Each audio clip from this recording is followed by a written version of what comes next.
There are over 500,000 kids in foster care across the United States, and making sure they're well taken care of takes a village. I'm Erin Lindstrom, and this is Foster Care Aware, a production brought to you by Tidewater Friends of Foster Care with support from the Barry Robinson Center. If you've had it on your heart to become a foster parent, volunteer, donor, advocate, or just want to learn more, you're in the right place. For more information on how to move forward, head to fostercareaware.org/nextsteps. And now I'm thrilled to share today's segment with you. Hi, I'm Erin Lindstrom, and I am joined by Audra Bullock, the president and founder of Tidewater Friends of Foster Care, and Peter Samuelson, a serial pro-social entrepreneur who's produced 24 award-winning films and founded 5 impactful charities, including First Star, where he currently serves as president. Peter, thank you so much for joining us today. Happy to be here. Yeah, we are excited. I was wondering, can you start by just kind of introducing yourself to our audience and tell us a little bit about what led you to the world of foster care? So a long time ago, when dinosaurs roamed the earth, I founded what has become a really huge multinational children's charity called the Starlight Children's Foundation, which provides psychosocial services to seriously ill kids.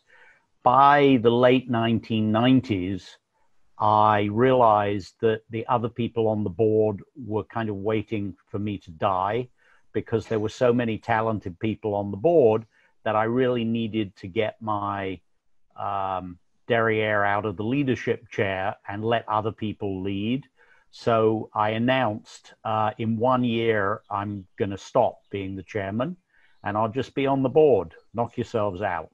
So indeed, there was a replacement chairman who was better than I was. And I then, a few months after that, realized, oh, I have this philanthropic space in my life. So I looked around for what can I do that would make a material difference, a measurable material difference. So my first go around was abortive. I wanted to get the United States to sign the UN Convention on the Rights of the Child, because we are actually all alone among 189 nations in never having ratified it. So I went to Washington and I met with then Jesse Helms, who was the chair of the Senate Foreign Relations Committee. And I came out about 6 minutes later realizing, oh, this thing will never be ratified. They don't like anything with a blue helmet here. So I became aware of the stats around foster care, and specifically the fact that in the United States, 45% of 12th graders go on to colleges or universities, to what we call post-secondary education, and 37% earn a degree, whereas for foster youth out of 12th grade, it's 9% who go to college and 3% who earn a degree.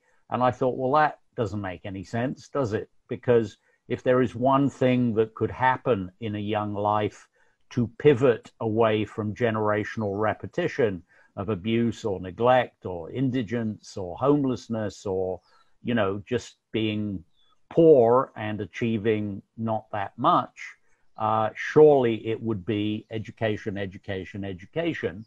So I started looking around, is anybody doing anything about this? And I decided that no, there wasn't anything specifically targeted at the 4 years of high school and designed to get foster kids into college, which obviously, intuitively, even back then, I realized was partly an academic challenge, because if they don't have the SAT, they won't get in, but also partly a life skills challenge, because especially those living in congregate care, group homes, there wasn't anyone who had taught them how to be organized and financial literacy and all the, those skills that you need to be a proper young adult. And then some were in wonderful foster homes. That was, I thought, a small minority, the research said, and actually there was this great hunger for reliable grown-ups and consistent grown-ups and encouragement and help with self-esteem and encouraging ambition and so on and so forth. All of which I hired USC, who did a study on confirming that no one was really doing anything about this, and also that it academically at least looked as though if somebody did, they would get a whole heck of a lot more foster kids into college than 9%. So I took myself off and met with the chancellor of UCLA, who I think thought I was going to donate. So he was disappointed. But I pitched the idea to him, which very simply was, I'd like you to agree to let my nonprofit house, educate, and encourage high school age foster kids in the middle of your campus. Please say yes. And he did, actually, in the meeting. It was one of those amazing meetings where I had my sort of the memory of my dad's verse in my ear saying, you know, when they say yes, leave the room, you know, don't argue with them. Are you sure?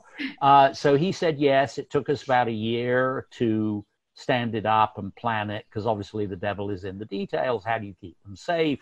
What's the balance between academics, life skills, and soft skills, you know, self-esteem, etc.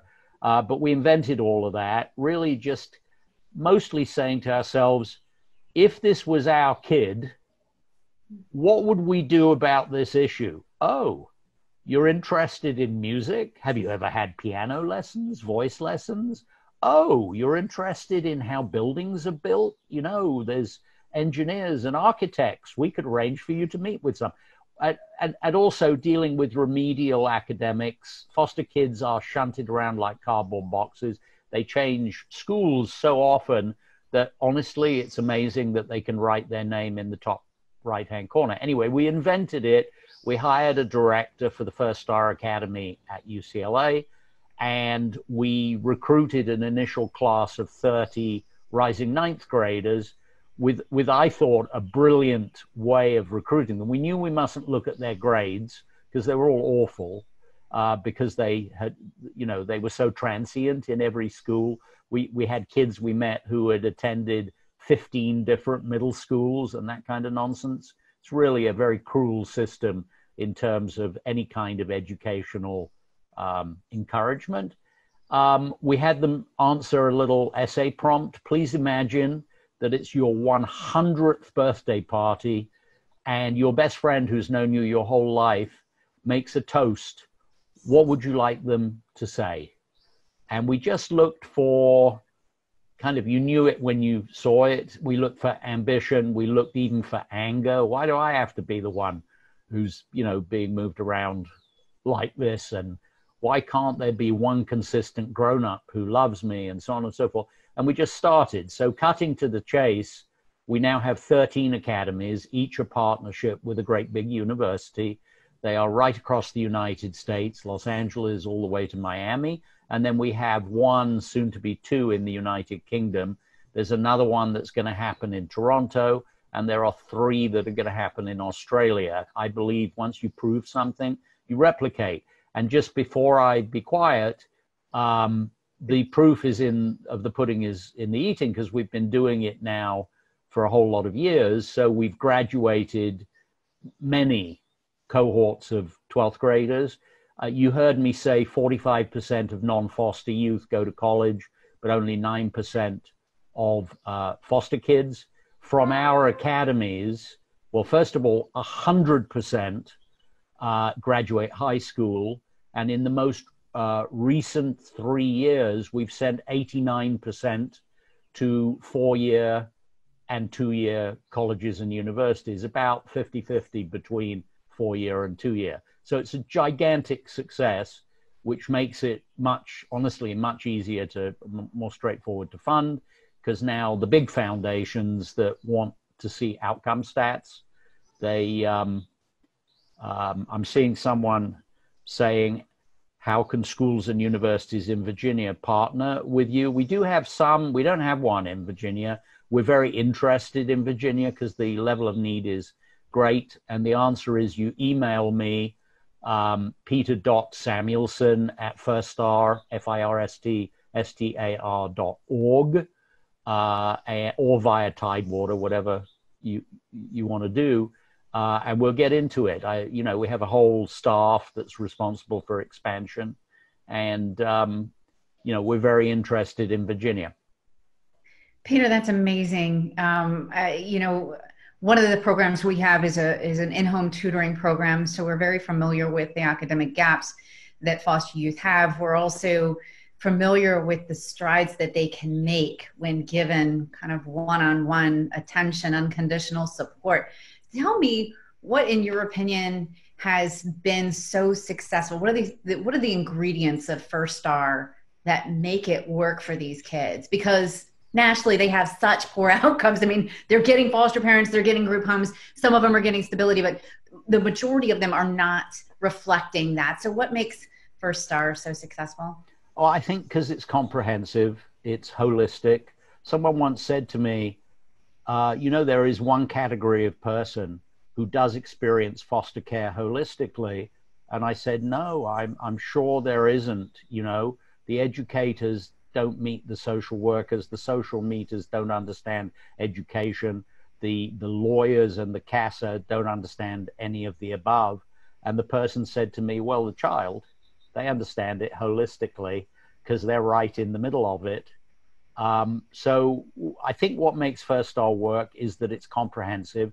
Number one, on the hard skills, like how do you get a good score in the SAT, which is a 4-year process to get ready?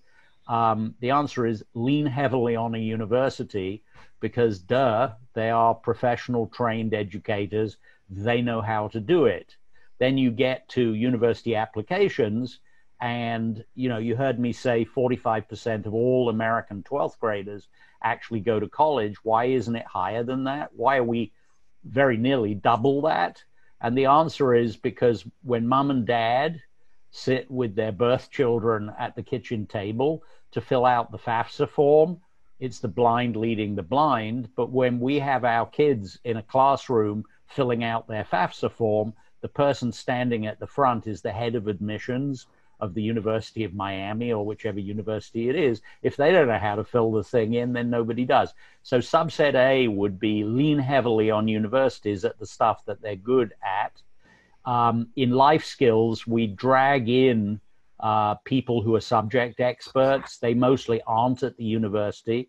The third subset, which is the soft skills, it's really not we who do it. It's that give them 3-4 weeks together, and these then 9th graders who join us, they have youth coaches, usually on a ratio of 2 students to one coach. And those coaches are ex-foster youth making good who are undergrads. So that's like the big brother, big sister. It's very much to do with a 9th grader in foster care who has grown up believing that they counted for nothing, nobody loved them, and if they got a job in McDonald's sweeping the floor, that would be a really high aspiration. Suddenly they're on the campus of Loyola University and they're looking around thinking, these kids are a bit older than me, but they look like me. And this one's going to be an architect, and that one's going to be an engineer, and this one is studying singing, and that one's, reading great literature. I think maybe I could do that. Why wouldn't I do that? Why would I work in McDonald's when I could be a land planner or a police officer, or I could be something that would be worthwhile. So building the community, it becomes in a very real sense a family. I'll just tell you one little recently happened thing. We had a talent show at one of the academies and I was there. And one by one, the kids were coming down, I guess, 10th graders, and singing a song or spoken word or a poem or, little dance or whatever, one by one. And down comes this young lady, and up comes the music. She literally couldn't do it. She had done it 100 times rehearsing, and she suddenly got very frightened, and now the music's left her behind, and now the music stops, and it's like, uh-oh, this is incredibly bad for her, and what an awful thing is happening here. And I can feel Karina Garcia, who's the director of that academy, she's going to go down and rescue her and usher her off, and this is like a blow. This is not good. and an amazing thing happened. In her cohort, that's what we call a class, was another 16-year-old, say, sort of the size of a linebacker, over 6 foot, big young man, lumbers down onto the stage, and he just plants himself between the audience and the girl who couldn't sing.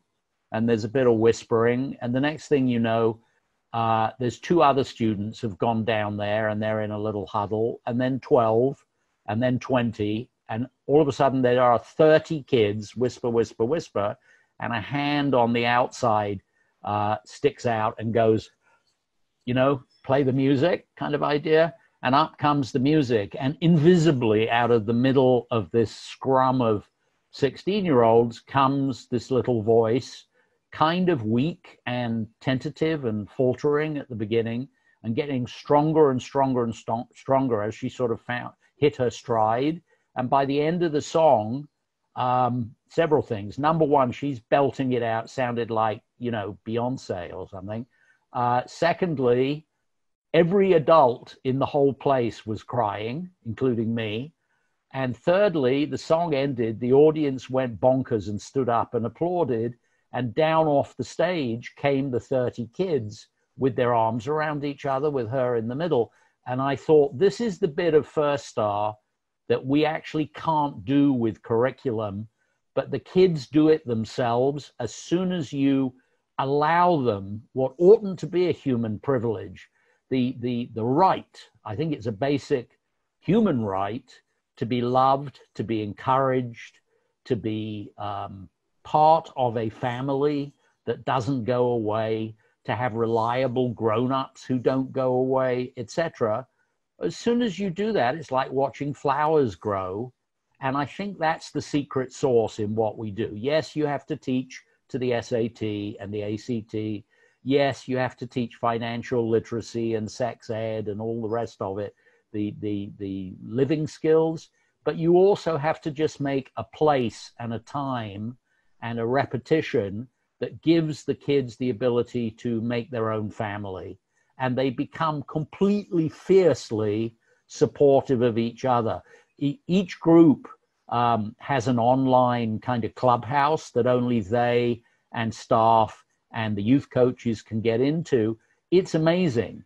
Anytime a kid gets an A or an A minus, they take a little picture of it because they're all tech savvy, and it goes up on the site. And then, you know, 40 people say, I knew you could do it. This is incredible. Well done. Now you're on your way. And I think any of us, unless we have unconditional love and unless we have encouragement, I don't think we can be anybody.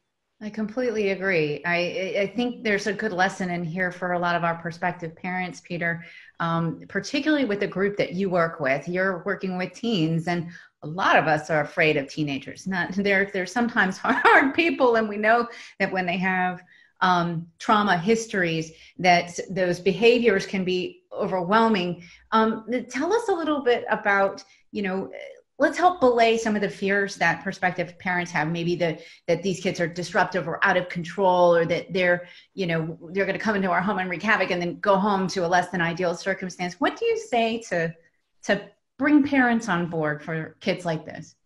We did a series of interviews of our 12th graders in one of the academies, you know, a couple of years ago. The thing that sticks in my mind is that one of the students said, a young woman, she said, everyone else that you've interviewed, they're all right, and all of these challenges and tribulations and all the rest of it, but could you also remember one thing as well, which is we're just teenagers.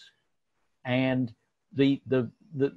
I've raised 4 kids of my own. Furthermore, a few years ago, I was a teenager myself. You know, there were also dinosaurs on Earth back then.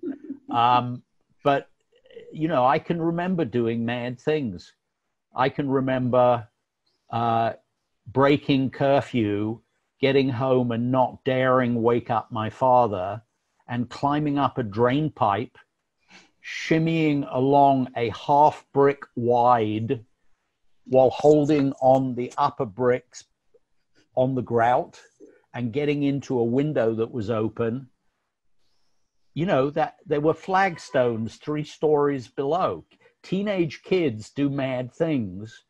And my 4 kids have, you know, they've now gone through that phase and have developed a sense of personal jeopardy, but kids do act out. I mean, I would say to you that I don't actually believe that teenage foster kids are any more or less acting out than any other groups of 30 American teenagers. I would even say that foster kids in some ways are better than your average bear. They are more resilient for sure. They are more self-contained. I mean, I think you could observe, you know, that they're a little more introverted to begin with, but that's correctable. Undeniably, some of them who ended up in foster care because they were abused or neglected, some of them, and I would say just by eye, it's maybe a third, have some PTSD. But okay, so you get some psychology at work. You know, we lean on the universities, but, you know, it can be DCFS psychologists or whoever it is, CPS psychologists.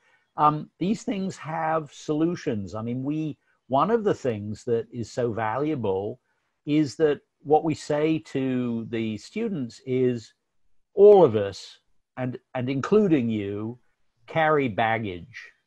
You know, things we'd rather not think about, but then, you know, the military veteran, there's a car that backfires and they fall on the ground.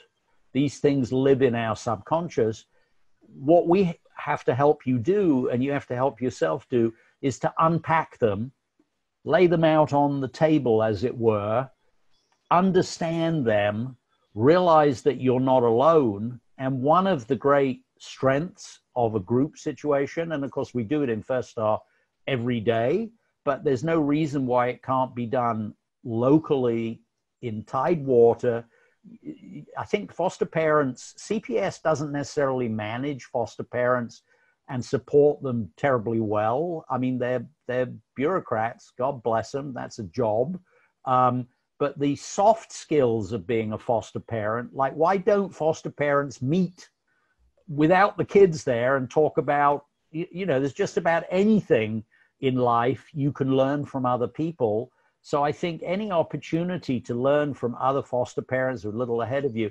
But I would say this, I don't think any one of the foster kids, and there are hundreds and hundreds and hundreds of them in First Star that I've known, you know, up front and close over all of these years, I don't think any one of them was some aberrant creature that, you know, couldn't have been one of my birth children. They could have been one of my birth children, and they were naughty as well. And, you know, one of the things is at the very beginning with any foster kid, they act out. Once you realize that the reason they are acting out, if they do, is because they're convinced you're going to kick them out. You're going to give them back. That they don't really have the self-esteem to think that they deserve to live with you if you're any good as a foster family or as a First Star. They're sure that you don't really want them and that they will be thrown out. Once it dawns on them, and in First Star it takes about a month, they realize, oh, if I act out, there will be consequences. In the summer, let's say, the whole cohort are going on a bus to Disneyland, but you're not, because you did A, B, and C, and you are going to pick up trash all Saturday on the university campus. But the next time the group are going somewhere terrific, like Six Flags Magic Mountain, you'll remember why you didn't go to Disneyland, and you won't do that again because you want to go to the beach or you want whatever. So there always have to be consequences, but far too often, like mostly, the consequence of a foster kid acting out is they get thrown out, you know, sometimes on 12 hours notice. Here's your glad bag, put your stuff in it. They're coming to get you. You're going to another bunch of strangers. Yeah. And I think if we I mean, we would never do that with our own children. Yeah, you climbed up the drain pipe, you're out of here, Peter. I mean, it would be ridiculous. It would be child abuse. And each time that happens, Peter, I think a little piece of their soul gets eroded away to the point that then they self-sabotage every single placement that they have. And that's where you end up with a kid that's got 40, 50 different placements. Because I think a lot of maybe our audience can't envision that happening. But if it's a self-preservation mechanism for these kids, of course they're going to control what they can control. And that's to limit as much of that heartbreak as they can.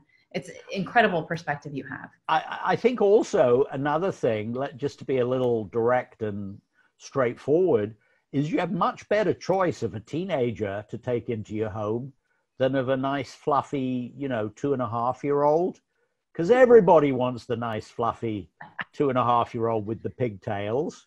And the teenagers, God bless, they know that they are very, very unlikely to be fostered by a wonderful family, wonderful foster parents, let alone adopted. They know it. They say it. And it's like, to me, it's a great tragedy. It means that First Star is even double the value, triple the value, 100 times the value, because we become their family. But so often terrible things are going on with their latest placement. Things that shouldn't be.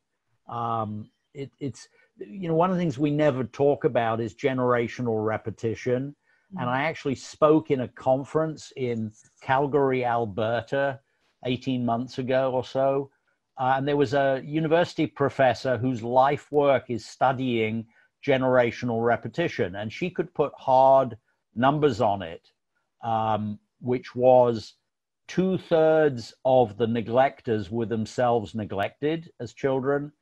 Half of the sexual abusers were themselves sexually abused, and 1/3 of the violent abusers had themselves been violently abused. So one has such a sense that this is a sort of rolling plague down family lines. Not always, there are people like my wife who, kicked it in the butt and said it stops with me and all that kind of thing. So there are brave souls always in every group and in every generation, but it's like it becomes sort of received behavior. But I think one of the things we know from First Star is that with therapy as necessary, role models always, reliable grown-ups, and just taking a moment to unpack it, lay it out on the table and repack it in a way that's less frightening, you can get all of them with the program. I mean, think of that. 89% of our kids have gone on, last 3 years averaged, it's 49% to a 4-year university plus 40% to a 2-year community college to get an associate's degree. And that doesn't count those who have gone on to things that are not academic, but they are very much worthwhile for those who are not quite up to the academic snuff. Police officer, join the Marines, that kind of thing. There's nothing the matter with the kids. They are not less intelligent than any other several hundred American teenagers. I just had a conversation with one of our alumni, young lady who has actually just graduated from University of California, San Francisco, with a bachelor's in urban planning. And I said to her, Andrea, why did you want to be an urban planner of all the things you could have been? And she said, because why do they not have urban planning in poor neighborhoods? You've got to lay it out somehow or other. Why can't you lay it out in a way that lifts people up as they walk along the sidewalk rather than pulling them down in a depression of ugliness? And why aren't there supermarkets in poor neighborhoods? And so she'll do amazing things. Yeah. Because again, one of the things about having grown up, I think pretty much her whole life in foster care, or maybe 10 years or something, is she was moved around ridiculously often. So she saw all of these physical environments that were all awful. So she is a subject expert. Peter, that's incredible. And I think the numbers there of what First Star is creating and how these kids are moving forward really shows that there is so much room for transformation if we show up and give these kids what they need.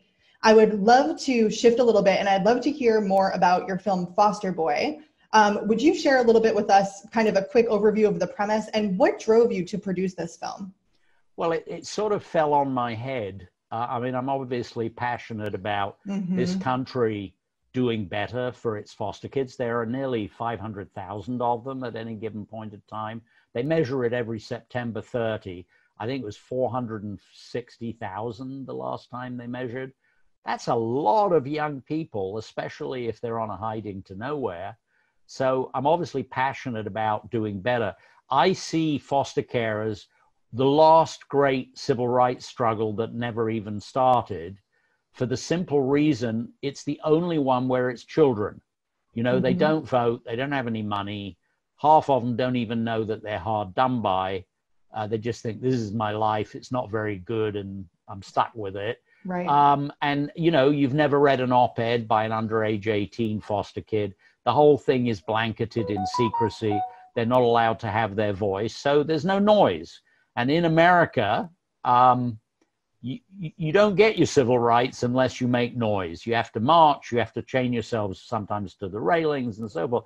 And if you think of the suffragettes and people of color and Cesar Chavez and the farm workers, and you think of, you know, gay, lesbian, transgender, you think of really any of those groups, always grown-ups, and, you know, not easy for any of them, frankly, but at least they could make noise. So it seems to me that foster kids, because of privacy and balkanization and, you know, some misguided stuff by grown-ups, nothing to do with them, they're not allowed to speak loudly in public. We actually train our kids in public speaking, and we drag them around, and they meet the mayor, and they meet the board of supervisors, and they meet the governor of the state, and they give them what for. I think it's very good for them in almost, but not all cases. So, and we have to be careful, and we have a court order that permits it, and we can't get permission in certain states, and it's not perfect.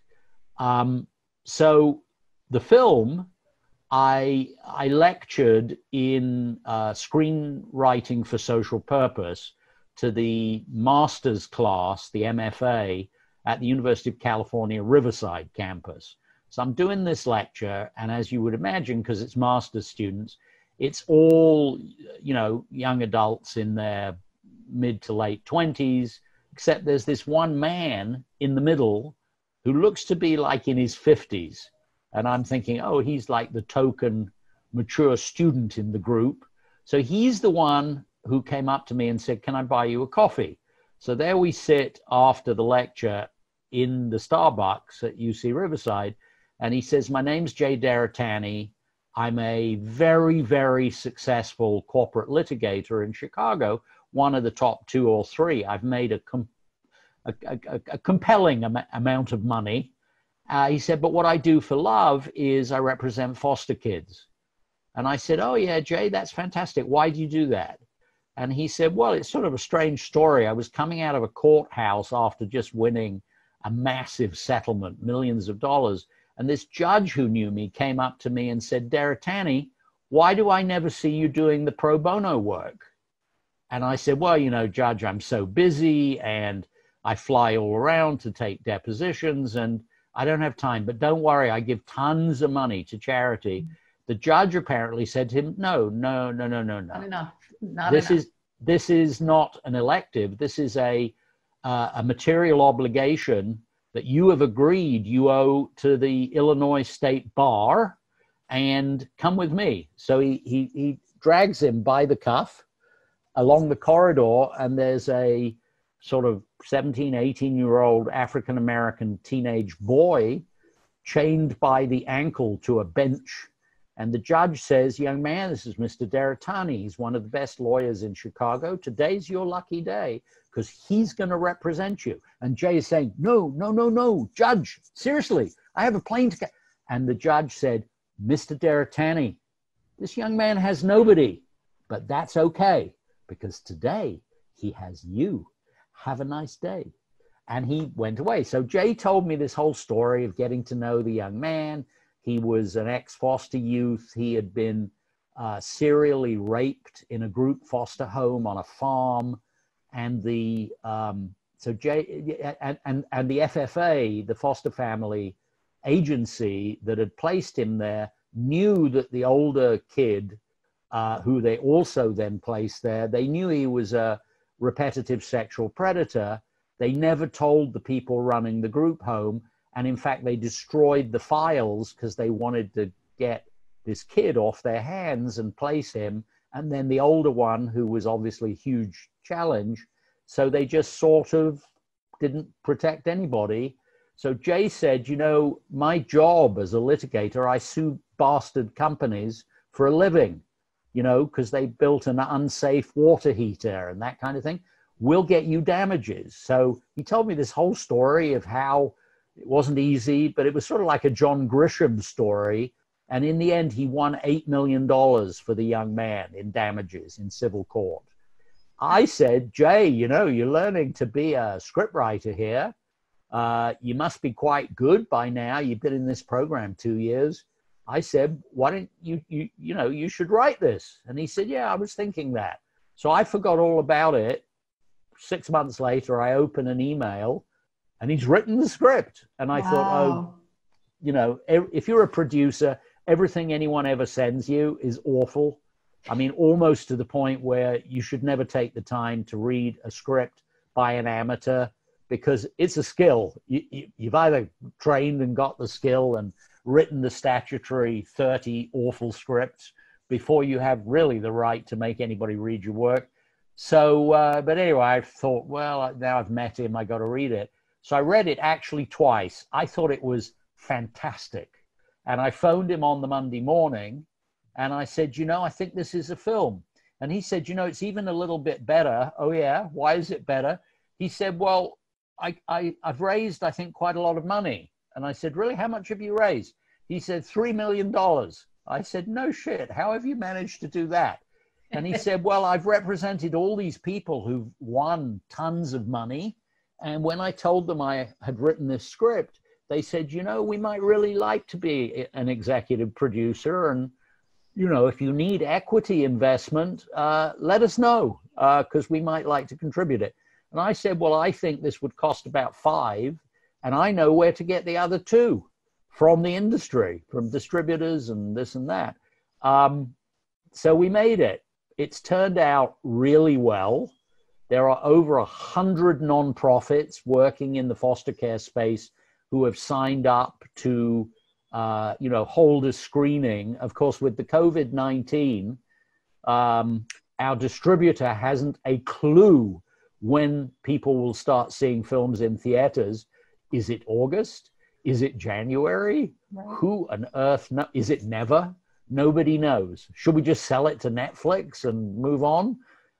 So we can't actually do anything, but we're ready. If you look at fosterboy.com, just the way it sounds, no punctuation between foster and boy, just fosterboy.com, you'll see some stuff about the film at the top of the front page. But if you scroll down, you'll see a ton of stuff to do with the advocacy campaign. My new company that is called Filmco, I've learned from kind of the proof of concept of fosterboy.com. So Filmco Media, which is filmcomedia.com, again with no punctuation, we only make films where we can persuade ourselves not only that it will be a commercial film, because that means we'll get an audience and pay the investors back and all those good things that one tries to do, but also, as well as making profits, we have to believe that by making this film, we will move the needle in some way. So like on Foster Boy, it is that we will change legislation. Are you kidding me? We run foster care for profit in 30 states.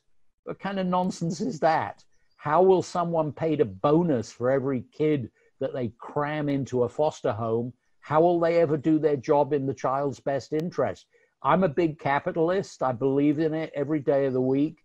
But, you know, really, seriously, children, they're not cardboard boxes. The only way to run foster care is in the child's best interests. And I'm convinced now, after a huge amount of research, that for-profit FFAs, foster family agencies, is a terrible idea. It started under Jeb Bush in Florida, and it's kind of spread. And well might you question how these for-profit companies get the contract from local government. Are they a bit too pally with the mayor or the board of supervisors? Did they, oh, they contributed to the election campaign, did they? And then 6 months later, they got the contract to run foster care. Ah, how interesting. Interesting, so Peter. I think, you know, foster care needs to be run either by the government itself, mostly the state or local entity, or it needs to be run by a 501c3. Some of them are lousy, but most of those two groups are doing their level best, and they define their goal to be achieving the child's best interests. I think it's frequently not good enough, even if it's government or a 501c3. So I think every child needs several things. They need a proper lawyer of their own, not the court's lawyer, not just a CASA. CASA's brilliant. I love CASA, but CASA is a retired real estate agent who is doing an excellent job being an uncle or aunt surrogate, aunt, you people would say, but they can't do the things that lawyers do, subpoena a witness, file an order to show cause. I think every foster kid who ever goes to court ought to have their own lawyer. So that's another agenda. If the kid in Foster Boy had not had the guy playing Jay, who's called Michael Traynor, he'd never have won his damages, would he? So I think they, just like nobody on this line would ever want to and would never have to go to court without a lawyer.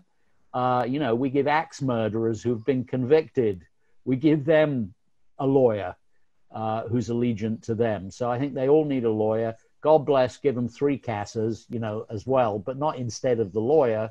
I think they need education, and I think they need stability. Stop moving them around. One of the things First Star does is we go and argue. Why is this child? We argue with CPS. So you're telling me he was living in Long Beach and now he's in Pacoima, which is an 80-mile drive away? Why is that? You know, I think, Peter, it starts with also having good families and supporting those families to be able to be in the trenches with these kids 24/7, because, you know, ultimately as parents, we can do a lot to advocate for these kids, to make sure that their interest is protected, because we would be on the front line. So I so appreciate your perspective. Clearly, you are so passionate about this. And one of the things I admire so much is you have put all of what you do behind it. And it's incredible. So for those of us who are wondering where we can go to get more information, I'm going to show a slide of contact. And if, Samuel, if you have any last words for our audience. Well, no, those are all, I'm just checking the URLs. Yep, you got it right. I'll, as we've been on this call together, you can email me as the point of contact for First Star, and I'll triage to the right team member within the staff of First Star. We're massively challenged at the moment trying to invent a summer that can't be on a campus, because it looks as though all the universities will still be closed in the summer.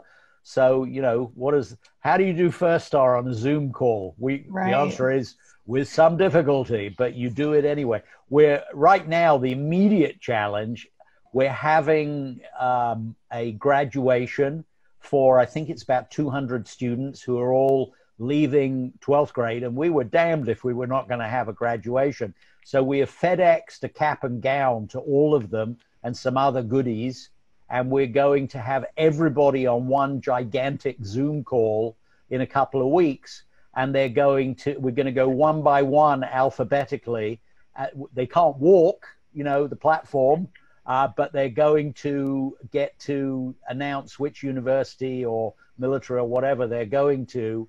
And if they want to do a little Irish jig, well, God bless, because that's what one does at graduation. So incredible. I love it. And I love your passion. And for, Peter, you and I have talked about a First Star in Hampton Roads area, and we are ready to move forward and partner with you on trying to get that set up. So we're very excited. Great. Well, flip me an email and I'll bring Lindsay Collins Absolutely. into it. The place to start is, are there enough per year or per grade level? How many foster kids are there within a 45-minute commute radius? Right. Because have teenagers sit in a van for more than an hour and a half a day, it's probably Can't not. do it. Yeah, can't do it. They won't do it. Yeah. Oh no, it's that again. But if you've got enough kids, needs to be per grade level 100, 150, 125, because obviously some won't want to come. Some won't be permitted to come by somebody who's in charge of them. So to recruit a cohort of 30 plus 5 on a waiting list, right, plus or minus, you need 100, 125, 150. Sure. Well, thank you so much for being here, Peter. It was amazing to get to know you and to hear about your work. And we appreciate your time and everything that you're doing for kids in this country and in the world. Well, I'm so honored. And let me just say to anyone who's on the fence about becoming a foster parent, I have 4 kids who are all, we're empty nesters, sheltering in place here. 2 of our kids are our birth children and 2 are adopted. I actually have to take a moment to think which are which, because it doesn't seem to have made any difference at all in any way, academically, IQ, behavior, none of it. I would say if you're on the fence, it's the Nike slogan, just do it. They'll be better off with you anyway. And, meet the kids, and they'll be that kid who looks you in the eye and you think, yeah, I think we can do this. Amazing. And it isn't, I don't believe intrinsically it's any more momentarily awful than raising your own teenage kid. I think sometimes it's better, because I think there's more gratitude once they feel safe. There's more gratitude, there's more resilience. These kids have been bullied so many times that they have attitude that's helpful in not being beaten down again. They're wonderful kids. And if anyone is ever in any of the 13 cities where we have an academy, come meet them, come and sit with us. Absolutely. Beautiful. Thank you so much, Peter. Good. Happy to be here. Flawless tech. Well done. Thanks. And a big thank you for listening. Foster Care Aware is all about spreading the word about how we can help the kids who are in care in whatever capacity works for you. Tidewater Friends of Foster Care is here to help support you through the journey. Whether you want to be a foster parent, volunteer, donor, or advocate, head on over to fostercareaware.org/nextsteps to learn more.